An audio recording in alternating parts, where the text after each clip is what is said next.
The river looked like glass, smooth, endless, and treacherous.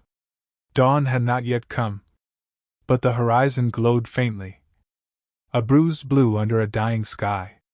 Frida Kohler, 29, walked ahead of the stretcher line.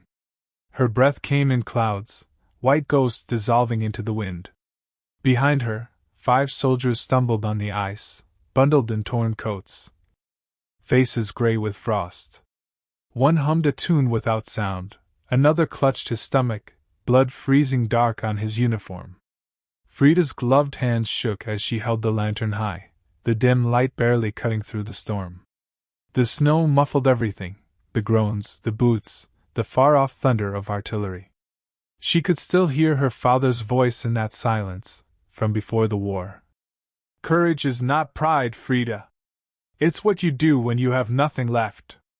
The ice groaned. She stopped. Cracks spread under the stretcher like spider veins. The youngest soldier, barely 18, looked at her, lips trembling.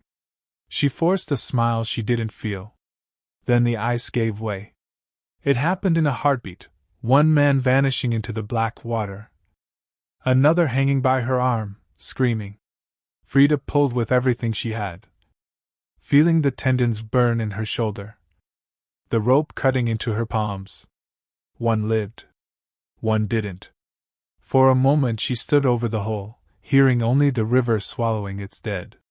By the time they reached the far bank, the sun had risen, pale, indifferent. Frida pressed her bloodied gloves to her face and whispered something no one heard. She would live. And that, somehow, felt heavier than death. Later, they said the river froze solid again that night, as if trying to forget the sound of her guilt.